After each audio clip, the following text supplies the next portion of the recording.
BBC Radio 4, now we have The Saturday Play. A struggling actor turns his talents to murder. An actor's life is gay. A series of murders, starring Bill Nighy as Charles Paris.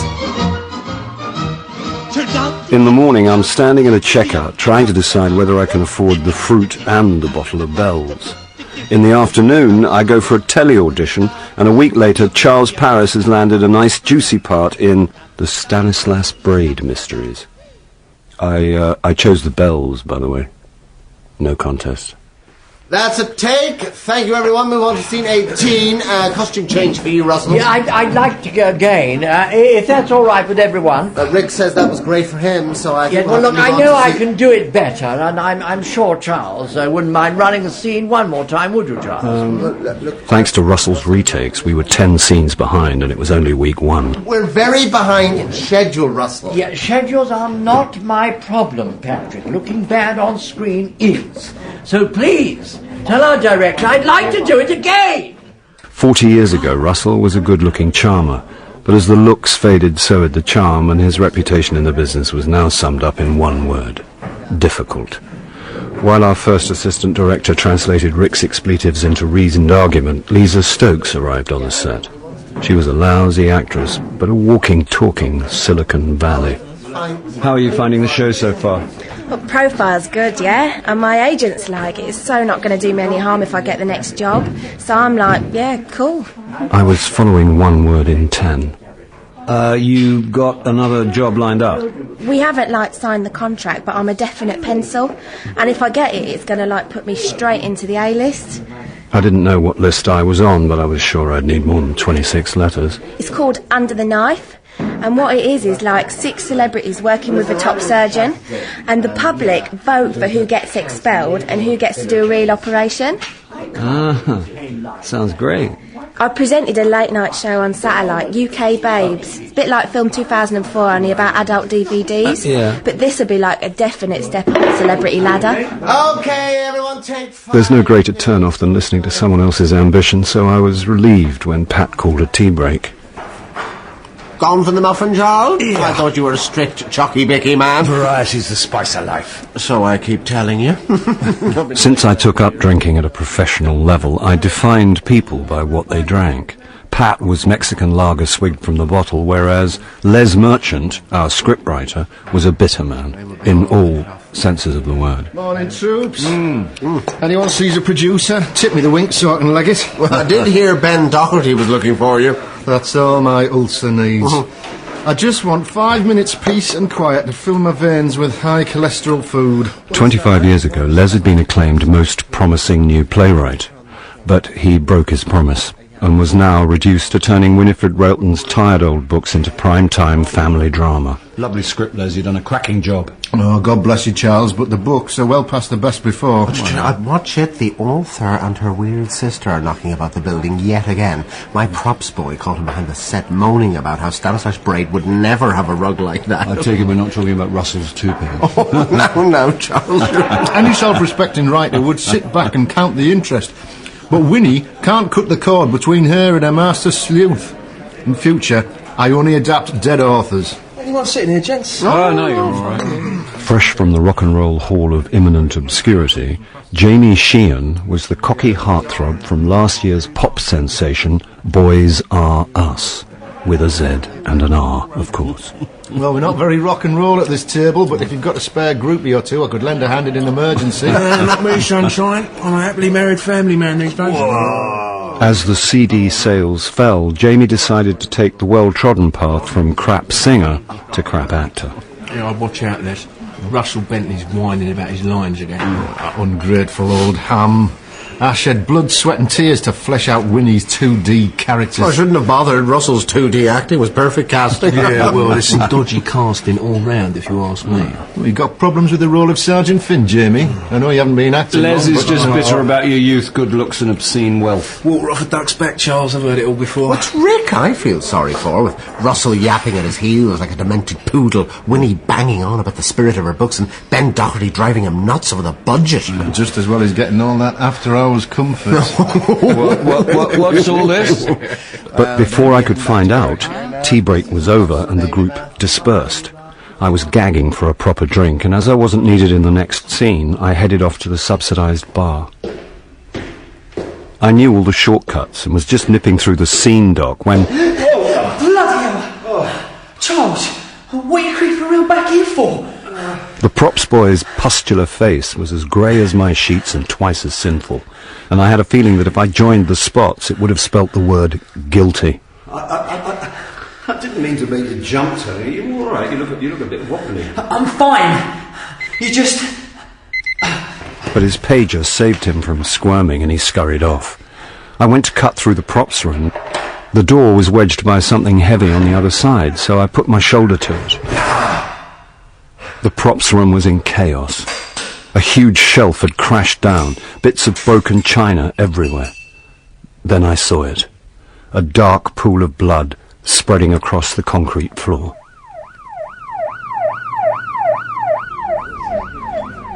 Here's to Lisa Stokes.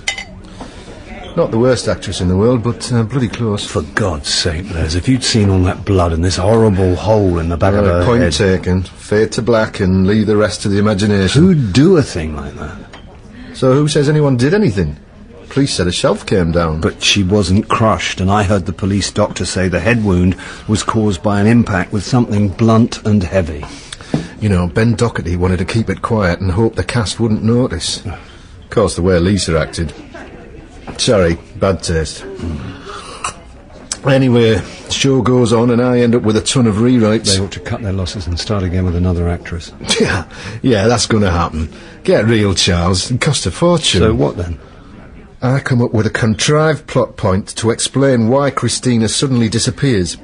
Then I introduce long-lost sister Elvira, who's conveniently been away at a Swiss finishing school. That's absurd.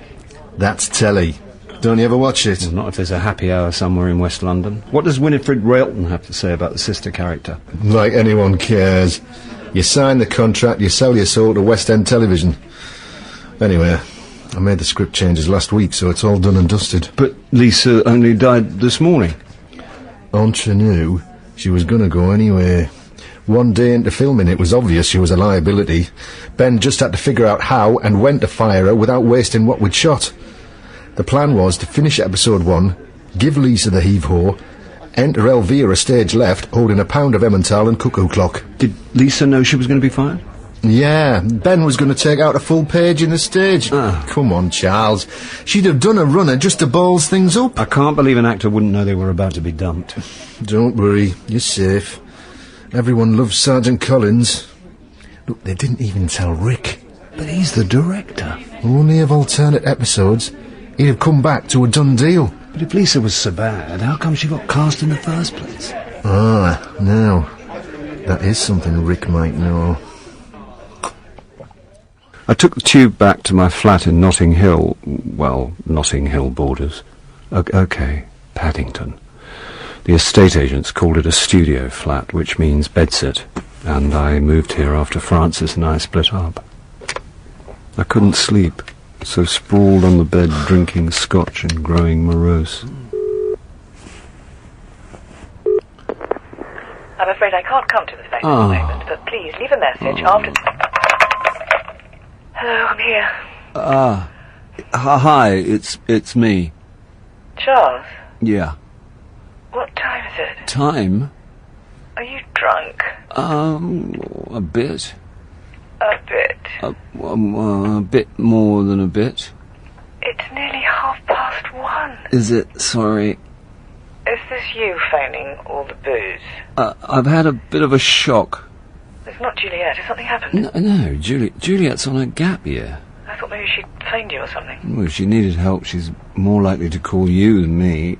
No, something happened at work today, and... You've got a job? No wonder you're in shock. Ha ha. I told you I had a telly. I haven't heard from you in 3 months. It can't be that long. 2 a.m. that time. You said you'd call again at the weekend. Did I say which weekend? Sorry. Congratulations on the job. I'm very pleased for you, but I've got to get up early. Somebody died. Who? An actress. Someone you were close to? No, nothing like that. She was only 22. When did that stop you? Never miss a chance, do you, Francis? That makes two of us. I found the body. Oh. Sorry. It's just going round and round in my head, and I can't help thinking it wasn't an accident. Oh, no. What? Most actors do crosswords when they're killing time, but you come on like a cut-price Poirot. Leave policing to the police. You're an actor, Charles. Act. You've got a lovely voice. Did you know that? It's very sexy. Francis? I'm still here. I'd love to see you. Would you? Wouldn't you like to see me too? Life's more peaceful when I don't. Well, who wants peace? There's plenty of time for peace when we're dead. Have you got your diary there? Let's pin down a date to meet. I haven't got a pen. Pencil, then. Pencil me in. Make me a definite pencil. Phone me back when I'm awake and you're sober. All right, I tell you what. Next day, I was trying to play the role of Charles Paris, dependable jobbing actor who had definitely knocked down an entire bottle of scotch the night before. It wasn't easy, and by the end of the afternoon I needed a hair of the dog, so I nipped back to my dressing room. Hang on a minute. Oh, bloody hell, Charles. Trying to defy medical science? Oh, don't give me that look of wounded innocence. You can't fool me. God, it didn't show on camera, did it? Don't worry. Anyway, you can sleep it off tomorrow. Les can't get all the rewrites done by the morning, so the schedule's out the window. And Rick's sobbing quietly to himself in an editing suite. Is he sobbing over the show or over Lisa? Oh, wouldn't we like to know? They were certainly close personal friends, in inverted commas. Do you happen to know how close? Close enough for Rick to go all alpha male when he saw Lisa and Jamie Sheen at the Groucho Tuesday night. I had to find out what had been going on between Rick and Lisa, so I mooched over to the editing suite on a social pretext. Charles, what can I do for you? I wondered if you fancied a drink. I love one, but I'm stuck here for a couple of hours. Truth, do I really look that bad on screen? Oh, nobody likes the way they look on telly. Apart from Russell, of course. I couldn't possibly comment on the outrageous vanity of a much-respected colleague. Take a seat. I can't do anything till my editor comes back with the tape the library failed to send down. Yet another cock-up. And this terrible business with Lisa. Oh, don't go there. I hardly knew her, but But you'd heard I did? Well, Look, the truth is she was the first girl I'd got involved with since the divorce. It wasn't a heavy commitment or anything. Sure. Just a good time thing, you know? Sure. The past couple of days must have been hell for you. Oh, I've known better. And you were the poor bugger who found her. What is that scene on Monitor 2? No. That's one of Braid's meaningful moments, you know, the genius deep in thought. When did you record it? Yesterday morning, just after the tea break. Why? Something about the set. I don't know. What? Feel free to tell me to mind my own business, but were you and Lisa still, I mean, up until she... No, forget I asked. I'm sorry, it's none of my business. Why are you so interested in me and Lisa? It's just I'd seen her and Jamie having a laugh messing about, so I'd assumed... Yeah, well, you'd assume it wrong. Brown sugar, how come you taste so good? Brown sugar, like a young girl should. Hello. Charles, Morris. Morris? Your agent? Yes, Morris. Hang on. Morris was a vintage Armagnac man. He could afford to be, the amount he bled from his clients. Sorry, breakfast. It's nearly lunchtime. You hadn't been fired. Thanks for the vote of confidence, Morris. How nice to hear from you and not a 10-year-old assistant who gets my name wrong. Yeah, well, if you're going to be facetious, I won't tell you about the availability check I've just had from the National. The National Theatre? No, National Car Parks. What's the production? Don't get excited. You can't do it. I've been the voice of a cheese triangle. I can do anything. You're not available, thanks to the Stanislas Braid mysteries, remember? Anyway, you're better off with some well-paid telly. You mean you are? speaking of telly, I heard about that Stokes girl. You don't miss much. It's my job to know what's going on. In other words, gossip. Don't underestimate the importance of gossip in this business. You should hear what they say about you. What? That no one in the series can hold a candle to your performance as Sergeant Collins, of course. Yeah. Is Russell Bentley still dishing out the ham? What did you say? I said, is Russell Bentley... Candlesticks. What? The other day I had to do a scene in Braid's study which involved me picking up and putting down a candlestick. I can barely wait to see this But show. there were two. Do you see? A pair of candlesticks. No expense spent. Last night Rick was editing a scene he shot around the time Lisa died, but there was only one candlestick. I bet the other one was the murder weapon. Oh, well, that's cut and dried then. Charles spots a continuity cock-up. Shame rains down on Scotland Yard. Anyway, who said anything about murder? It didn't look like an accident to me. Well, accident or not, there's always a silver lining. Meaning? One of my clients is replacing Lisa Stokes. Really? Who? Joanne Reimer. Any relation to Gwen? Daughter. And she's definitely inherited her mother's talent. It was Gwen's other talents I remember better. Yeah, I represent her, too. Do you? And I'm Joanne's godfather. Ah. I'm sure she's a lovely girl and a fine actress. And she's also very pretty and young enough to be your daughter. Enjoy your day off, Charles. Thank you. Bye, Morris. I wanted to think about the events leading up to Lisa's death, so I ran a scalding hot bath and just settled back when... hello, Charles Paris. Oh, hello, Mr. Paris. This is Winifred Railton. Oh, what a coincidence. I was just thinking about you in the bath. I was in the bath thinking, shall we start again? Let's. Forgive me phoning you at home, but I was hoping we could meet for a private conversation away from work. Perhaps you'd come for tea. Say, Tuesday afternoon at 3. Well, I'd have to check Your my... schedule's quite free that day. I've checked. Is it? In that case, how can I refuse? I'll give you directions of the read-through. Don't catch a chill, Mr. Paris. I gave up on the bath and took a slow walk to a smoky old pub Francis and I used to love, a proper drinker's pub, where a man can think while he's wrecking his lungs and liver. This is the Coach and Horses, isn't it? It was the last time I looked. Well, it was the last time I looked. What's happened to Big Jack?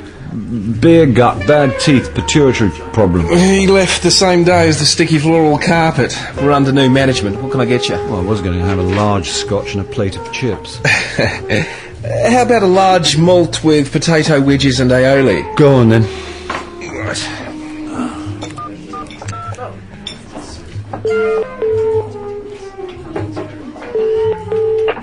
Hello? I'm sober and you sound awake. I can hear jazz. When did you develop good taste? One double malt, sir? What happened to Mr. Stone Cold Sober? Milkshake. Double malted milkshake. They pontified the Coach and Horses. About time. I never understood why you liked it so much. Tell me about this job. You are talking to TV's Sergeant Collins, foil to amateur sleuth Stanislas Braid. I'd like to take down your particulars, madam. How do you know I'm wearing any? Hello. So, Winifred Railton's making a comeback. I loved her books when I was younger. It's all a bit lavender-scented for me. I like my crime a bit edgier. No, reality ruins everything. A good detective novel's like a warm bath. You just lie there and let the story wash over you. Really? How about I pop over and scrub your back? Take a cold shower, Charles. I'm having tea with Miss Railton on Tuesday. I'll send your regards. Do. Maybe she can shed light on how Lisa Stokes died. I told you to leave policing to the professionals. So give me something better to do. Let's meet up, or I'll come over. I can't. I've got plans. Maybe next weekend? What? Potato wedges and aioli, sir. That's £8.50, please. How much? Monday morning's read-through was in a depressing church hall under a flyover on the A40. There was a new episode director, straight out of film school, and you could see the fear in his 100-yard stare. Lisa's place was filled by Joanne Reimer, disturbingly like a young version of her mother. Pat sidled up and thrust a page from a magazine into my hand. There you go, Charles. Proof positive that Jamie's not quite the choir boy he makes out. Just don't let him see you reading it. So I sneaked off to the gentleman's reading room. Everyone knows there's nothing wrong with Jamie Sheehan's marriage. Or so ex-boys are, our singer told us. So let's hope his lovely wife Sally knows all about UK babes stunner Lisa Stokes, pictured here with him last Tuesday night. Now Jamie's quit music for Loveyland. Let's hope he's not been caught in the act. Loveyland. Dear God.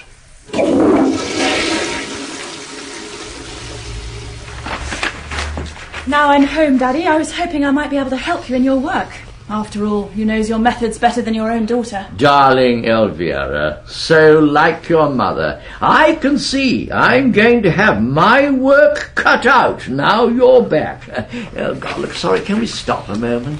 I mean, isn't it patently obvious that Elvira is Christina by another name? I mean, all this twaddle about finishing schools in Switzerland. What's the point? Yeah. Quite right. Oh, God, the old biddies have piped up.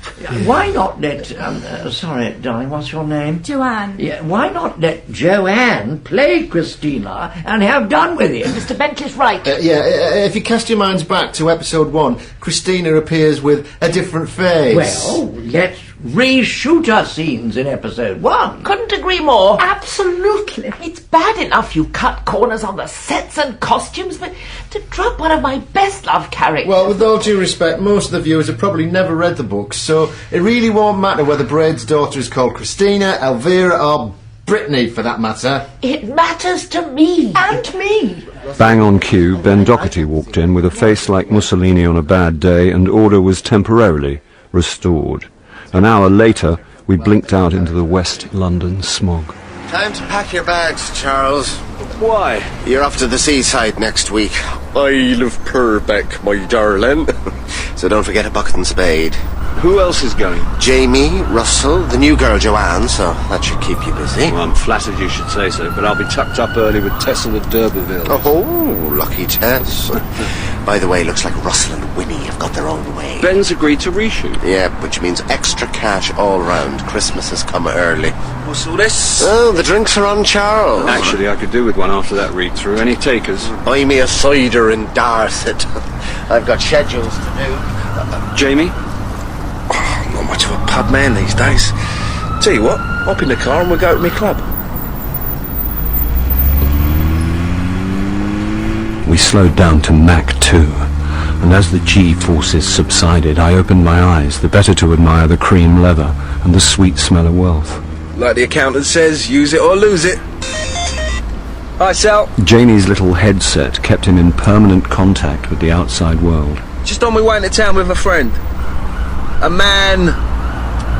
Say hello to Sally, Charles. Hello, Sally. Believe me now? Just go have a quick drink at the club. And don't forget I've booked the Ivy for 8. Give the girls a kiss for me. Alright. She sounds nice. Sally turned my life round, mate.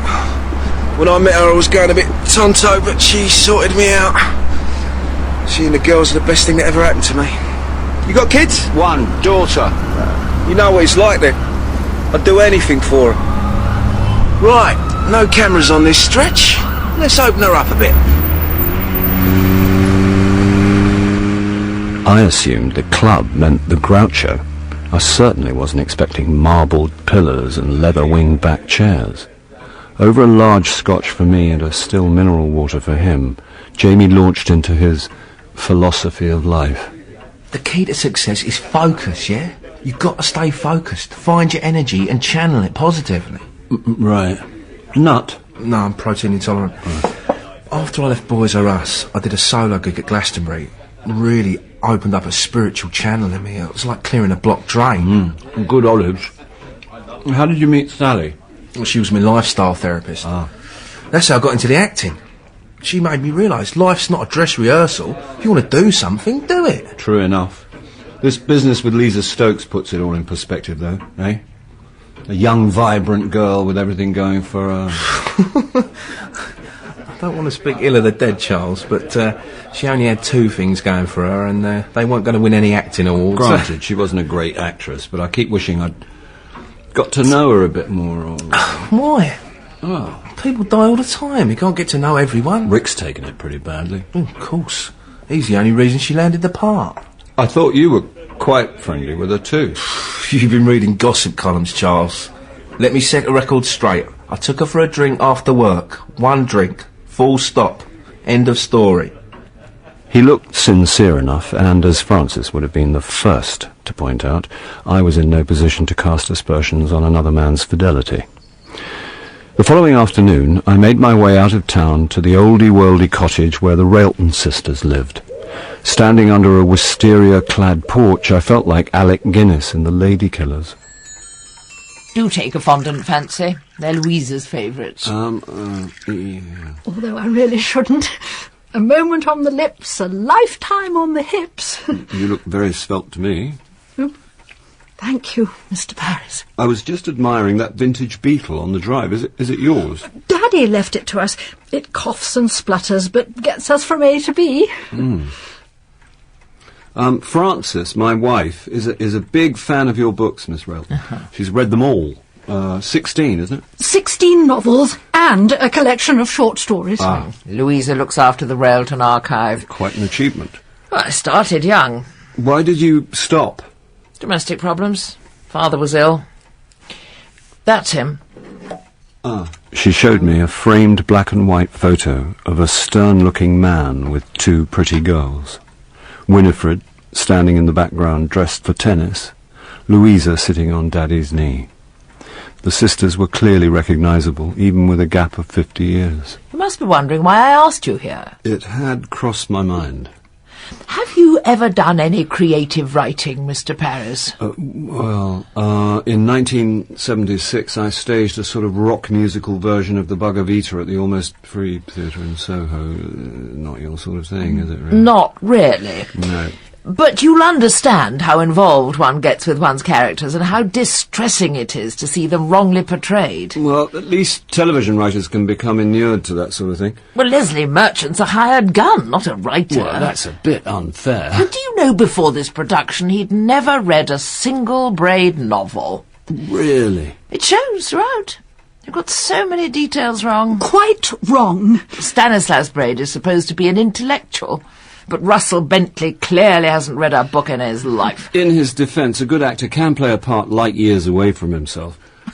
You're not going to pretend you think he's a good actor, Mr. Paris. He hasn't even got the right colour hair. Well, hair aside, his soul is all wrong.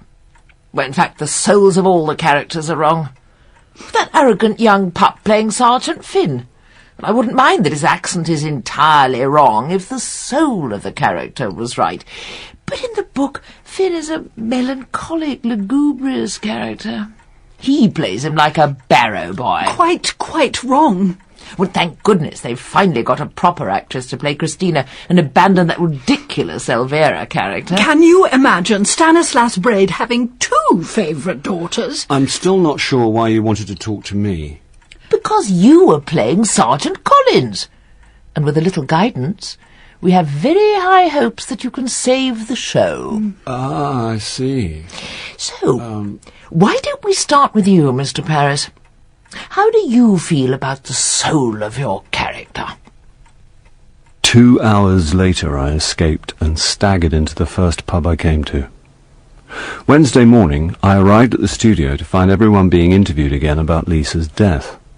I ran through my story with a bored-looking WPC with very pretty brown eyes. Then I was ushered out and Tony Reese went in. It wasn't till I was on my way to my dressing room that I realised I'd left my script in the interview room, so I went back. Can you remember where you were between 11 and 12 last Wednesday morning, Mr. Reese? Yeah, I was... Sorry, I think I put my script down somewhere in here. Could I just... Go ahead, Mr. Paris. Don't mind me. Like I told the other policeman, they called a tea break, I went up to the canteen for a coffee. Then I remembered I had to pick up a props list from the design department, so I went up there. Aha! Have you found it, Mr. Paris? Oh, sorry, I think it must have fallen down behind the filing cabinet. What time did you get back to the studio? I'm not sure exactly. Would you say before or after 12 o'clock? After. Definitely after. I've got it. Sorry. I'll leave it to it. I knew he was lying. He knew he was lying. And he knew...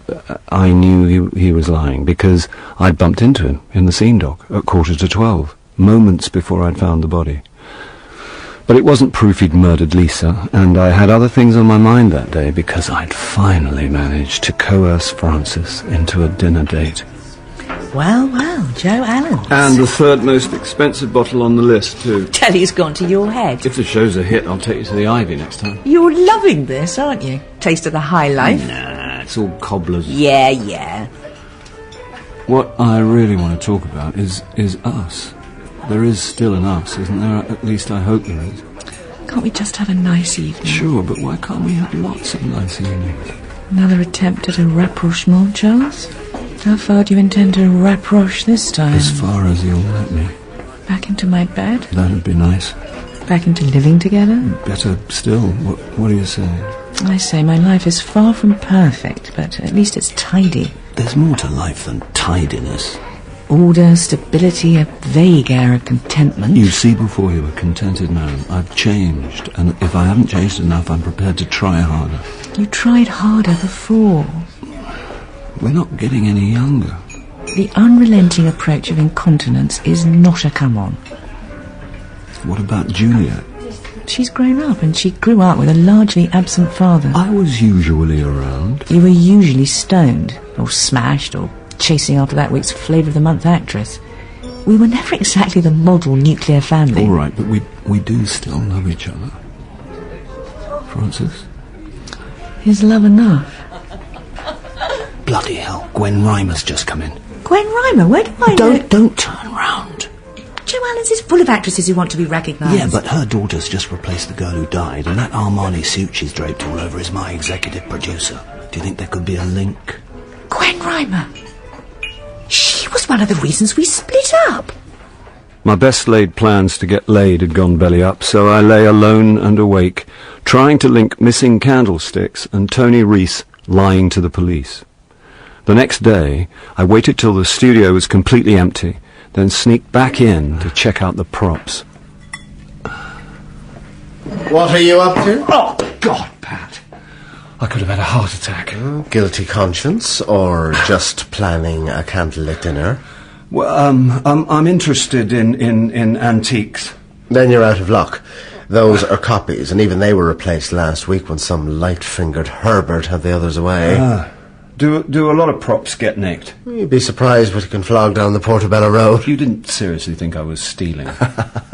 Actors only nick their costumes. Well, you won't see me swanning down the King's Road in Sergeant Collins's uniform. It's a pity. I know we've had our differences over the years, Sergeant Collins, but I know I can trust you, which is why I'm leaving my precious Christina in your capable hands. If anything happens to me... Please, don't say that, Father. Rest assured, Mr. Braid, your daughter's in safe hands. And cut! Thank you very much, everyone. Hold your positions, please. Yeah, Isler's in the gallery, Pat. I'd like a word about the script if we move on. Oh, God, here we go again. More rewrites. Mum sends her love, Charles. Oh, likewise. Gwen and I always had a laugh when we were working. She said you had a good sense of humour. Oh. You need it with a script like this. I think you're doing incredibly well under the circumstances. Mum also said you were a charmer and to watch out. Okay, everyone, take 5 while we sort something out. I went out back to get some air, but guess who I found guiltily rummaging behind a dustbin? Sorry, Tony. I'm making a habit of startling you. Or did you think I was a real copper? No. Actually, I've been wanting to have a word. I can't. Not now. It was only a 5-minute break. Look, we better get back before Pat starts breathing down our necks. Well, yeah. Well, look, you know what he's like. He ushered me back to the studio, but I made a mental note to pop back out the minute I could. All I asked you to do was to keep an eye on Christina, but it seems even that's too much for you. You are well out of order, Braid. In case you hadn't noticed, Christina's a big girl, and I'm a policeman, not a 24/7 babysitter. Meanwhile, there's a homicidal maniac out there. Tell me about it. And hold it there, please. Just waiting for a clear before we move on. You're massacring my characters. They sound like Americans. We're just bringing them up to date. But they're not supposed to be up to date. That's right. These books have been published all over the world for decades. This was one interruption too many for Ben Doherty, who ordered Tony to escort the Railton sisters from the premises. During the kerfuffle, I snuck back outside to have a look behind that dustbin. It was a dagger, Francis. He'd hidden a dagger behind the dustbin. So what? That girl died from a blow to the head. She wasn't stabbed. I know he's up to no good. You can't go accusing people of murder because you don't like the cut of their jib. And he's got acne. Yeah, I don't think that'll hold in a court of law. You know I'm off to Dorset tomorrow. Is your murder suspect going too? Yeah. I was serious the other night about us getting back together. Okay, Prince Valiant. I'll set you a task. If you can go a year without sleeping with another woman, come back and ask me again. Are you serious? Afraid you're not up to it? No problem at all. And don't think you can kid me, Charles. I know you too well. One look into those eyes, and I'll know. For a month, Dorset sweated under the hottest June on record. Then the TV circus pulled into town, and the heavens opened. The pub was all low beams, ingle nooks, and horse brasses. Watch your Charles. Oh, Struth. My turn to make you jump, eh? Let me buy you a drink. You've been doing me a favour. I got cornered by Mr. and Mrs. Matching Cagoule, and once they're here with the telly, you can't get away. Tony boxed me into a banquette with a view of the gents. He was being unusually cordial, but an air of shiftiness hung about him like a bad smell. So what's it all about, Tony? What's what all about? Life, death, candlesticks, daggers. He gave me a puzzled look, but I saw him flinch. First a candlestick disappears just before Lisa's death. Then there's the dagger I found hidden behind the dustbin. Do you need a brandy? You look a bit pale. You've been stalking me, Charles. Every time I turn round, there you are. I'm a busy boy. Clearly, but busy doing what, I wonder? Minding my own business. And lying to the police. All right, let's cut the crap and tell me what you want. I don't want anything, but I think you should do the right thing. Which is? I'd have thought that was obvious. Go to the police and tell them the truth. Give me a break, Charles. What do you want me to do? Burst into tears and do the big confession scene? West End telly's insured up to the eyeballs. So what's the big deal? Listen to yourself. All right, what I did's illegal. But everybody does it. I don't believe I'm hearing this. Don't tell me you haven't. Are you totally amoral? What? You haven't forgotten to take back the odd suit at the end of a series? You're talking about nicking stuff. I thought that's what we were both talking about. When did you take the candlesticks? The day after Lisa died. Thursday. It was cast in the studio, so I thought no one would miss them. But that wasn't the first time you'd taken them, was it? Or at least one of them. You missed your vocation, Charles.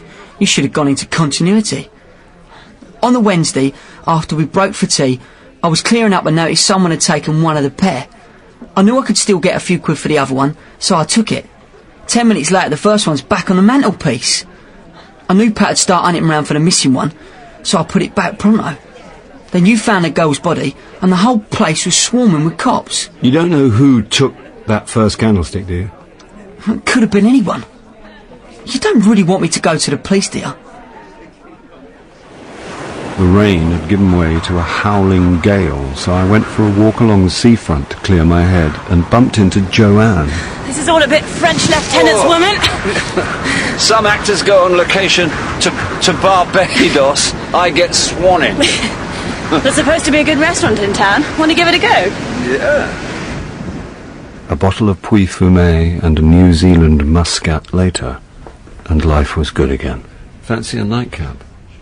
The hotel bar should still be open. There's a minibar in my room.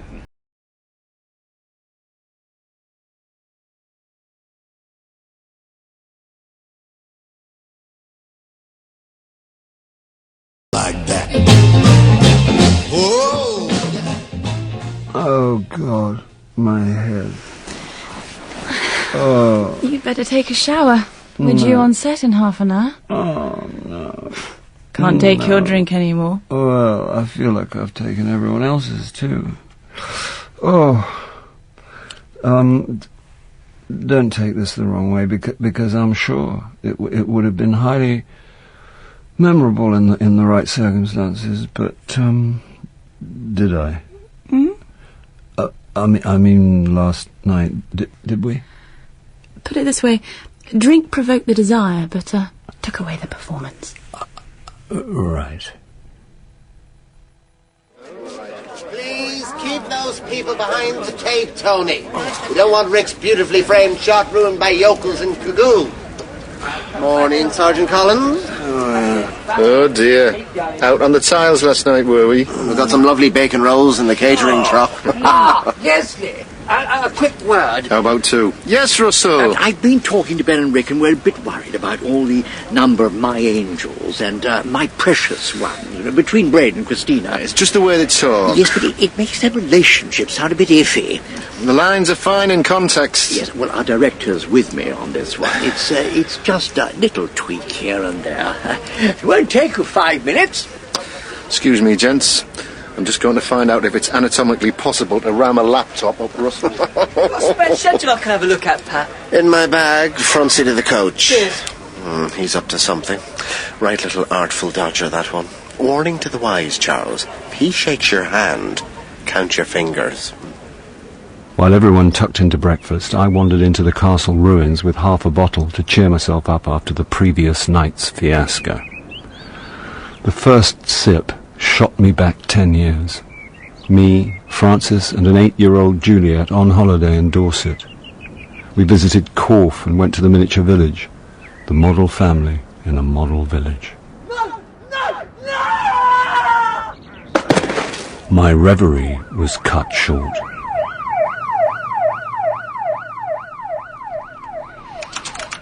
I don't believe it was an accident. It's bad luck, I'll give you that. 2 deaths in one production is not just bad luck. Someone must have pushed him.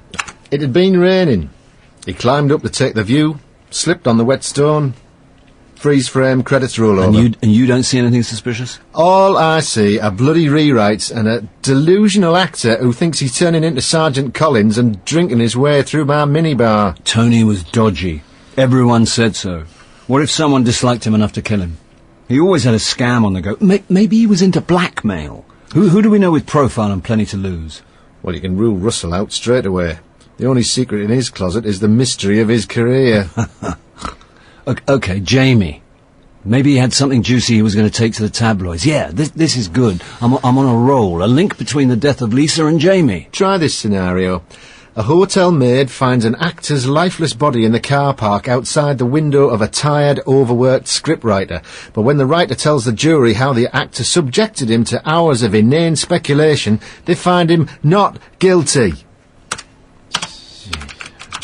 I knew I was onto something, but I needed background. So I went back to my room and called my agent. Why are you ringing me at home? You've been fired, haven't you? No! I need some information. Well, gossip. Showbiz gossip, and I immediately thought of you. Dirt. Now you're talking. Give me the names.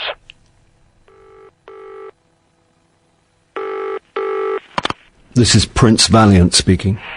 How's Dorset? Very wet. There's been another death. Who? My chief suspect. The one with acne? He admitted nicking props to flog 'em, and I believed him, but now I'm wondering if he was really into something bigger and in over his head. Leave well alone. Take up knitting. By the way, how's Prince Valiant doing with his task?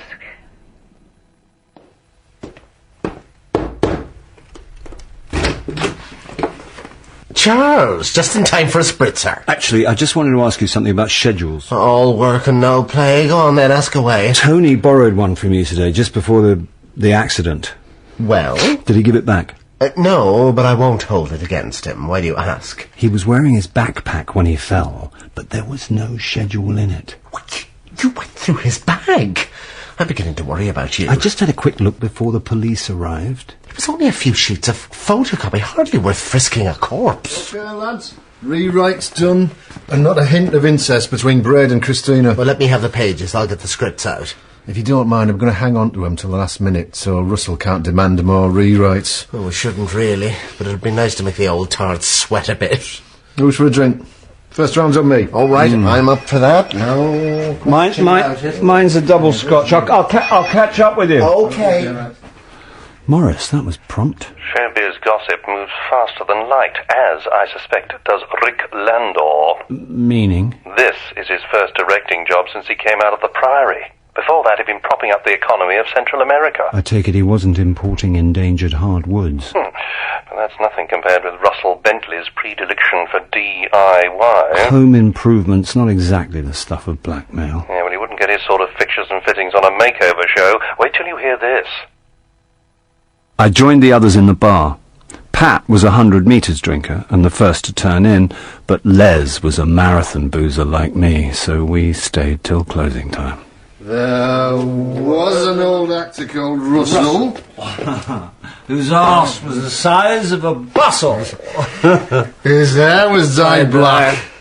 And his acting was cack. Where's my bloody door open? That doesn't scan. I definitely left it shut. I met some buggers after my laptop. Come on. No, what if they're still in there? But don't worry. I'm armed with me wit. I'll go first. All right.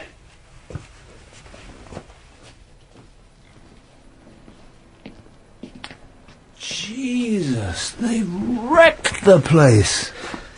No, that's how I left it. Laptop's still there. Damn. What? The scripts. The rewrites. I left a hard copy on the table with a note for Russell and they've gone. Waiting for 5 minutes of rain-free weather, I tackled Jamie about Tony Reese. He was a wrong on that kid. Couldn't keep his mouth shut if there was a few to make. Blackmail? I did a little experiment. The night I asked Lisa for a drink, I made sure he was the only person in earshot. Next day, we're in the gossip columns. Before you ask, no, I didn't push him off that tower. I was having lunch, I got witnesses. Anyway, if I wanted to shut him up, I can afford the best lawyers in the business. I found Rick sheltering under a golf umbrella, looking like a soldier who'd been under fire in a foxhole for a week. As I approached, he knocked back a couple of migraine pills with a double espresso. Hit the wall, Rick. I did that weeks ago.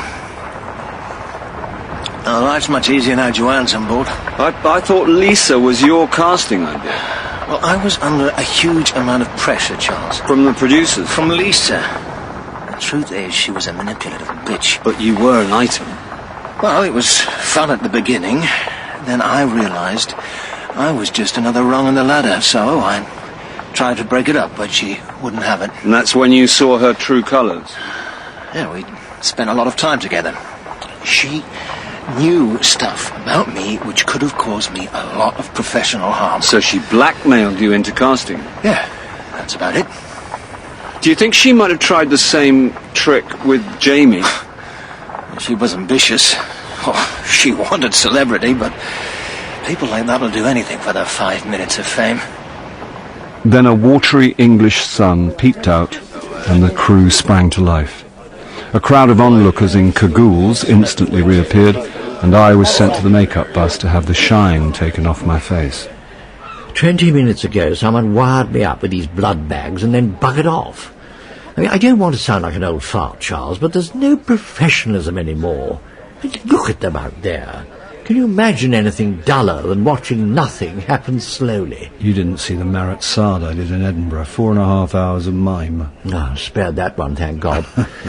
I'm so bored. It hasn't been boring enough for me. The crew call me the Corpse Finder General. I hear this Tony lad was a less than savoury piece of work. I wouldn't know. I couldn't help wondering if he had something to do with Lisa Stokes' death. Girls like Lisa don't keep skeletons in the cupboard. She'd have invited the world into a knicker drawer for 5 minutes of fame. That's no good to a blackmailer. How do you know he was a blackmailer? He wasn't blackmailing you, was he? I don't know what you're talking about. We've all got a few dark secrets chained up in the old love dungeon. Oh, very clever, Charles. Very enterprising. Tony Reese was a parasite living off other people's reputations. But I didn't kill him. I wouldn't go to prison for vermin like that. What? Christ, you've been shot! No, it's just a blood bag. Trust me, Russell, you're in shock. The blood's coming out of your arm. Oh, my God! I went outside for help and saw a figure in a blue cagoule running away. Someone stop that person! But the gawping public assumed they were watching some action at last. The years of booze and nicotine caught up with me and the figure disappeared round a corner. Then I heard a familiar noise.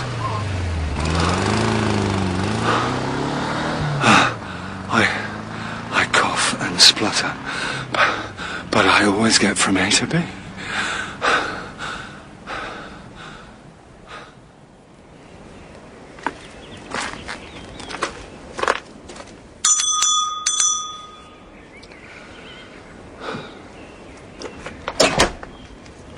Mr. Paris.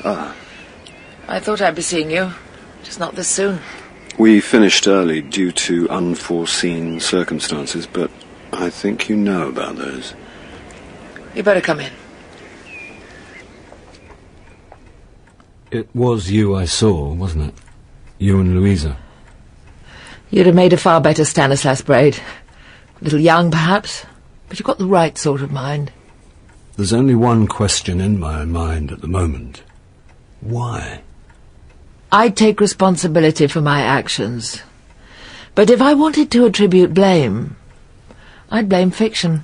I'm sorry, I don't understand. Despite what Cyril Connolly said about the pram in the hallway, fiction can be a dangerous pursuit if an author doesn't have other distractions in life.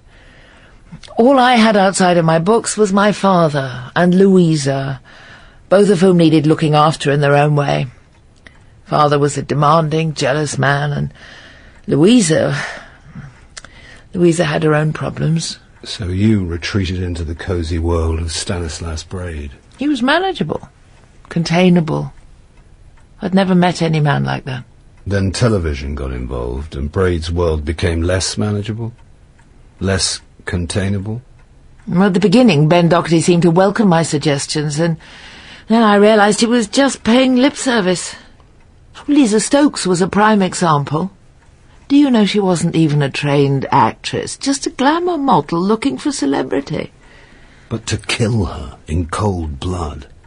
Context is everything.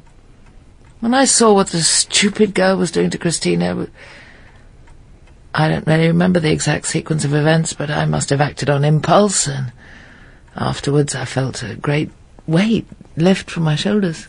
Most people would feel the opposite after committing murder. I know. There it is. And Tony Reese, was that impulsive too? Doherty brought us together the day he ordered him to escort us from the studio. Tony was the type who'd do anything for money, so I bribed him to keep me informed of developments. Mr. and Mrs. Cagoule in the pub. It was you and Louisa. Yeah, we were in Dorset before the rest of you arrived. And Tony was only being friendly to distract me so you could get away. That's why he wanted Pat's schedule. He kept us up to the minute, so we were always a step ahead, watching from the wings, as it were. Then why kill him? Well, real life is more random and chaotic than fiction. Tony Reese happened to witness Lisa Stokes' death. From that moment on, he was just waiting for the right moment to start blackmailing us. I agreed to meet him in the castle tower to discuss terms. We argued, there was a scuffle, and he fell.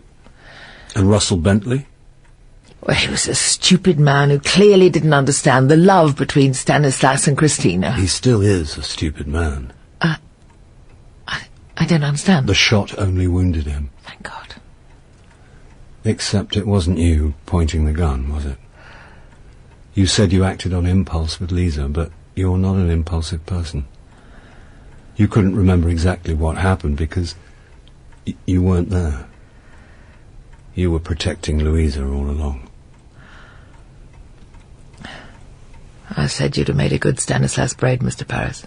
I think you've been protecting her since she was a girl. As I said, I take full responsibility for my actions.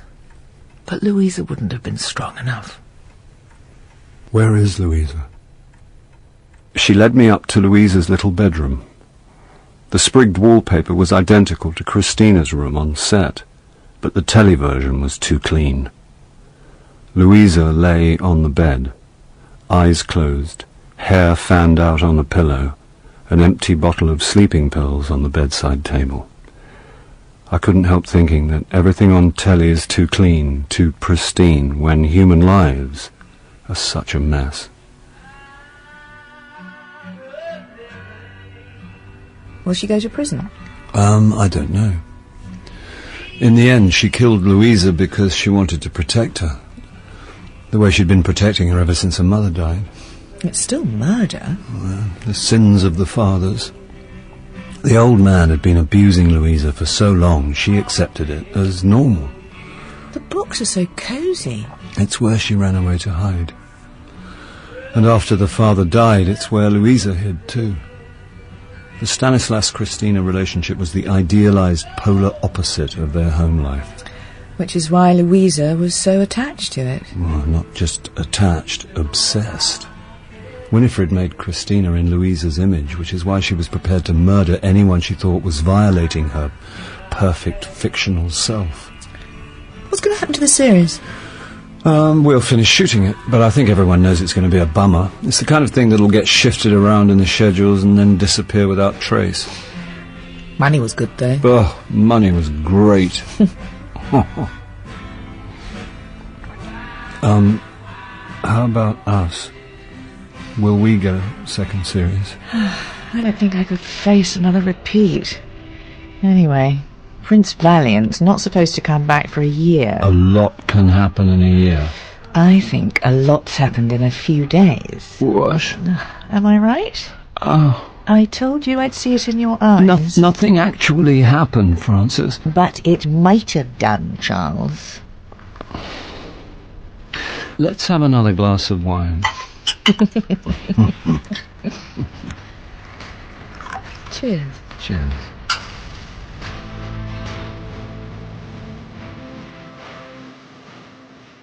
In A Series of Murders by Simon Brett, Charles Paris was played by Bill Nighy and Francis by Suzanne Burden. Pat was Lloyd Hutchinson, Russell Benjamin Whitrow, and Les Merchant Jeremy Swift. Winifred Railton was played by Richenda Carey and Louisa Railton by Joanna McCallum. Rick was Stephen Hogan, Morris John Glover, Jamie Sheehan Ben Crow, Tony Freddie White, Joanne Alice Hart, and Lisa Stokes Helen Longworth. A Series of Murders was dramatised for radio by Jeremy Front and directed by Sally Avens.